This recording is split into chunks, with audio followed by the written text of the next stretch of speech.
Pemirsa, pra-peradilan akhirnya ditempuh kuasa hukum Peggy Setiawan. Selain menilai penangkapan Peggy tanpa cukup bukti, kuasa hukum Peggy juga menyebut kliennya dijadikan tersangka tanpa dasar dan bukti yang kuat. Sidang pra-peradilan Peggy Setiawan digelar 24 Juni 2024 mendatang. Apa saja alat bukti kuat kuasa hukum Peggy Setiawan untuk melawan penetapan tersangka Peggy oleh polisi? Apakah pra-peradilan Peggy bisa kemudian mengungkap karut-marut konteks hukum kasusnya yang semakin liar saat ini?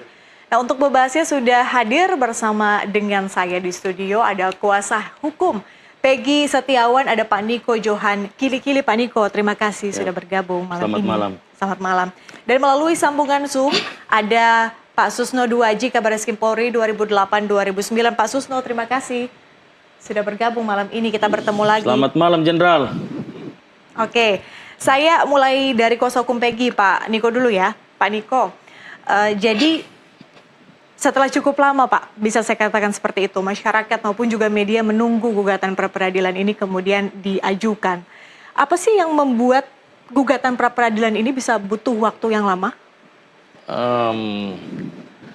Kita kan harus kumpulkan barang-barang bukti dulu. Karena bicara hukum ini cuma dua, bukti dan saksi. Oleh sebab itu kita siapkan saksi-saksi, bukti-bukti yang cukup. Setelah kami merasa sudah cukup, baru kami ajukan pra-peradilan. Dan ini juga karena dorongan, minta maaf, sedikit bercanda, ini dorongan juga dari Bapak Jenderal Pak Susno Duaji nih. Jangan jadi pengacara akan katanya. Kita jadi malu. Mengikuti berarti ya pernyataan-pernyataan dari Pak Susno ya? Siap, pasti. Oke. Melihat kemudian gugatan pra-peradilan yang ditunggu-tunggu oleh masyarakat kemudian diajukan oleh kuasa hukum Peggy Setiawan. Akhirnya kita sebut seperti itu karena menunggunya cukup lama, Pak. Nah, artinya kan memang butuh waktu untuk mengumpulkan bukti-bukti dan saksi-saksi. Bukankah ada beberapa pihak dari Peggy Setiawan, baik itu teman-teman mungkin atau keluarga yang sudah diperiksa oleh polisi, tidak cukup menguatkan kuasa hukum untuk mengajukan pra-peradilan di waktu-waktu yang secepatnya? Ya, itu selain ada teman-teman Peggy, juga ada saksi-saksi lain, kemudian ada barang bukti lain yang kami harus siapkan. Agar supaya ketika kami maju, kami harus menang, jangan kalah. Ngerti itu? Tentu. Ya. Bukti-bukti yang dikumpulkan sejauh ini apa saja?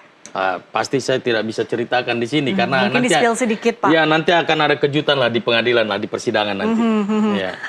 Hari ini apa kemarin ya, kalau tidak salah ada polisi kemudian menyita akun Facebook dari Peggy ya, Pak ya, benar ya? Iya. Kuasa hukum sudah memeriksa nggak sih sebetulnya isi dari Facebook Peggy itu yang kemudian dikatakan ini jadi barang bukti, apa aja sih? Kami belum terlalu meneliti itu, tetapi karena waktu disita itu kan terlalu cepat, jadi kita juga belum tahu isinya apa. Disita waktu pemeriksaan itu? Pada saat pemeriksaan ya. Kemarin? Sepertinya beberapa waktu yang lalu ya, iya. kalau tidak salah ya. Berarti langsung diperiksa, langsung diambil, disita begitu ya Facebooknya ya? Betul. Passwordnya, kemudian hal-hal yang menyangkut postingan-postingan dia pada tahun 2016 itu juga diperiksa tidak kuasa hukum sebelum akhirnya? Kalau 2016 itu ada kita periksa. Iya, isinya ya kangen rumah. Kalau dia bicara kangen rumah kan berarti dia nggak ada di Cirebon, artinya kangen kampung halaman. Terus kemudian selain kangen kampung halaman, terus ada juga yang beritanya bahwa mama suruh pergi kerja tetapi masih capek. Besok. Itu postingan di bulan apa? Ingat nggak, Pak? Itu awal Agustus. Di awal Agustus? Iya. Itu berdasarkan pemeriksaan dari kuasa hukum ya? Betul. Oke, saya akan langsung ke Pak Susno. Pak Susno, jadi ini kan kita terakhir berbincang soal bertanya-tanya gitu ya, kapan kemudian gugatan pra-peradilan ini dilakukan oleh pihak kuasa hukum Peggy akhirnya, Pak. Jadi saya ingin minta tanggapan dulu dari Pak Susno. Pak Susno, kami belum bisa dengar suara Pak Susno dari sini, kita coba perbaiki dulu. Kepada Pak Niko dan kawan-kawan. Pra-peradilan masuk, ini salah satu cara yang paling adil dan paling terbuka dan mempunyai kekuatan hukum, yaitu pra-peradilan. nanti publik bisa melihat jalannya sidang, bisa melihat bagaimana penyidik mengajukan 2 alat bukti minimal sehingga dia sah menangkap, sah menahan, sah menyita, dan sah juga menentukan sebagai tersangka. Dalam pra-peradilan ini tidak ada yang menang pihak-pihak, yang menang itu adalah keadilan dan kebenaran. Nah, untuk bisa menang keadilan dan kebenaran, satu syaratnya yang sangat-sangat hakiki dan sangat mutlak, dan ini harus dikawal oleh seluruh bangsa Indonesia. Apa itu? Hakim yang bijak, hakim yang jujur, hakim yang tidak memihak, kemudian hakim yang adil. Nah, kalau kita mendapatkan hakim seperti itu, karena pra-peradilan ini hakimnya tunggal, putusannya final, tidak bisa dibanding. Nah, jadi insya Allah mudah-mudahan dunia kehakiman kita mengikuti perkembangan perkara ini, bahwa ini menjadi perhatian seluruh rakyat Indonesia, akademisi, kemudian perhatian dari Presiden, dan terakhir kemarin kalau nggak salah perhatian dari Menkumham. Nah, mudah-mudahan ini juga menjadi atensi dari Mahkamah Agung dan Komisi Yudisial, sehingga hakim yang menyidangkan benar-benar hakim yang adil, hakim yang pandai gitu. Bisa mengerti apa itu 2 alat bukti. Jangan sampai ditumpuk-tumpuk, bahkan bukan 2 alat bukti, tapi 5 alat bukti, tapi satu sama lain tidak berhubungan, atau tak ada satupun yang menunjukkan bahwa Peggy pelakunya. Tapi dinilai udah cukup gitu. Nah, ini jangan sampai hakim seperti itu. Oke, terima kasih. Pak Niko, berarti dari kuasa hukum udah ke KY kalau nggak salah ya? Betul sekali. Jawabannya apa pada saat itu? KY ikut mengawal. Mereka merespon dengan baik, dan mereka berjanji bahwa mereka akan kawal perkara ini, pra-peradilan ini sampai selesai. Akan ada tim yang diterjunkan ya nanti ya pada saat pra-peradilan? Iya, betul. Itu yang disampaikan oleh rekan saya ketika dia ke Komisi Yudisial. Dari Komisi Yudisial mengatakan bahwa mereka akan bentuk tim untuk mengawal pra-peradilan ini sampai selesai. Pak Susno, berarti jalurnya udah tepat ya Pak ya ke KY ya? Jalurnya sudah tepat, termasuk juga Mahkamah Agung yang punya hakim. Nah, tapi yang sangat-sangat penting adalah kawalan dari seluruh rakyat Indonesia, dan peradilannya harus terbuka gitu. Jadi misalnya dari pihak penggugat dalam hal ini advokatnya Peggy CS akan menunjukkan bantahan-bantahan dari alat bukti yang diajukan oleh penyidik. Nah, itu harus dibuka kepada publik apa bantahannya. Oh, membantah misalnya tentang saksi. Kan penyidik dasar penahanan saksi, nanti dibantah bahwa mereka punya saksi juga yang bertentangan dengan saksinya dari penyidik. Nah, kalau 2 saksi bertentangan, maka saksi mereka sangat lemah. Tinggal mengajukan misalnya untuk mendukung saksi-saksi yang diajukan ada tidak bukti forensik. Nah, itu yang tidak bisa terbantah. Contohnya apa? Tadi mengatakan saksinya pihak penggugat, advokat, bahwa Peggy tanggal sekian ada di Bandung pada saat tanggal kejadian, sehingga alibinya sangat kuat. Dia tidak berada di TKP. Nah, itu kan baru keterangan saksi. Nah, keterangan saksi ini didukung dengan apa? Oh, didukung dengan dia pada saat itu nelpon dari Bandung. Ada jejak teleponnya.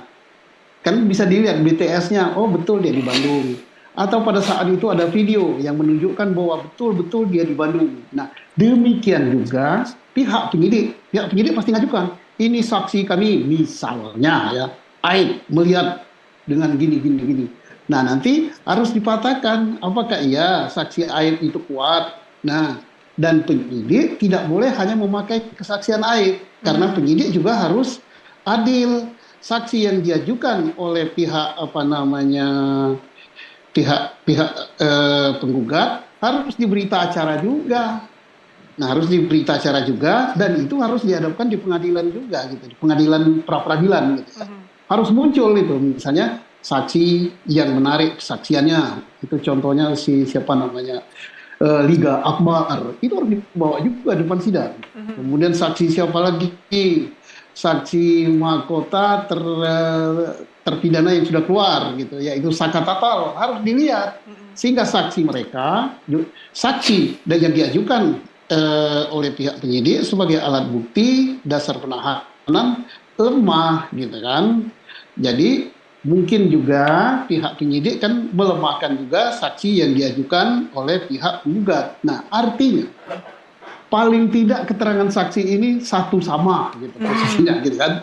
Tinggal nanti ada nggak penyidik bisa mengajukan alat bukti yang lain. Nah, jangan sampai harus dikawal. Hakim pra peradilan mengatakan bahwa laporan polisi itu adalah alat bukti. Oh tidak, laporan polisi itu saya yakin tidak menyebut nama Peggy sebagai pelakunya. Peggy yang ditangkap ini ya.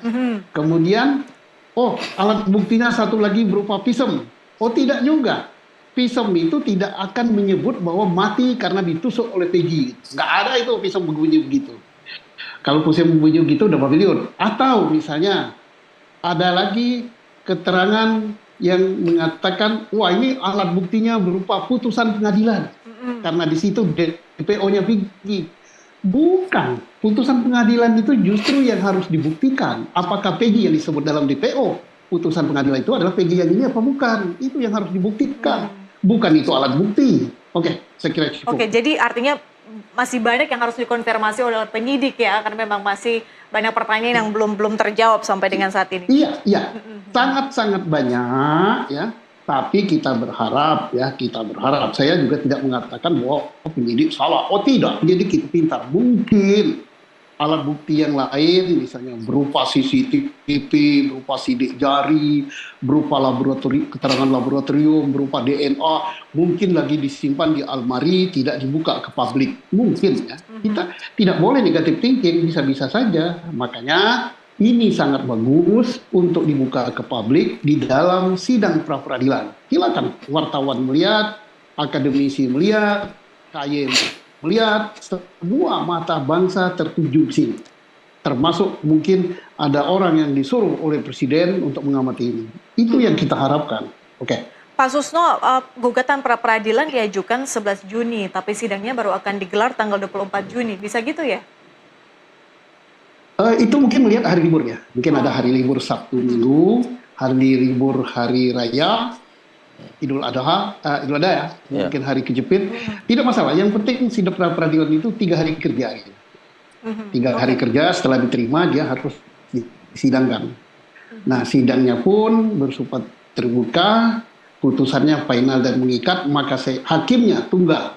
Maka saya katakan harus dapat hakim pertama yang bijak, yang jujur, yang bersih, kemudian yang pintar. Gitu. Oke. Pak Niko, udah dikonfirmasi ke penyidik bahwa sidangnya akan digelar secara terbuka? Ya, pasti terbuka. Pasti terbuka. Berarti kita bisa menilai lah ya bagaimana kemudian statement-statement atau pernyataan-pernyataan dari semua pihak. Betul. Jadi supaya masyarakat juga kawal, Presiden juga mengawal, Kapolri juga, Menko Polhukam, Komisi 3 DPR RI, Kompolnas, dan seluruh lapisan masyarakat. Jadi kita transparan, ada transparansi di sini. Kuasa hukum Peggy juga mengajukan penangguhan penahanan, Pak. Penahanan maksud saya. Sudah kedua kali kalau tidak salah. Yang pertama tidak digubris katanya ya. Iya. Nah jawabannya seperti apa yang kedua ini? Nah yang kedua ini mereka minta supaya kasih kesempatan untuk mereka kasih jawaban. Dan sampai hari ini kita belum dapat jawaban. Diajukannya dari? Udah seminggu yang lalu. Sudah seminggu lalu, itu untuk yang kedua kali ya? Iya, betul. Oke, Pak Susno, haruskah kemudian penangguhan penahanan Peggy ini digubris oleh penyidik, Pak? Kalau saya jadi penyidik ya, boleh kan aku berandai-andai kan? Boleh, Bapak kan mantan penyidik. Jelas saya tangguhkan. Mengapa saya tangguhkan? Karena apa? Sudah 8 tahun penyidik ini mencari alat bukti ya untuk menangkap Peggy, menjadikan Peggy tersangka. Kalau Peggy-nya betul yang ini ya. Kalau sudah 8 tahun dia sudah berhasil, maka tak perlu berlama-lama nyidiknya, seminggu selesai. Tapi nyatanya penyidik masih cari alat bukti yang lain.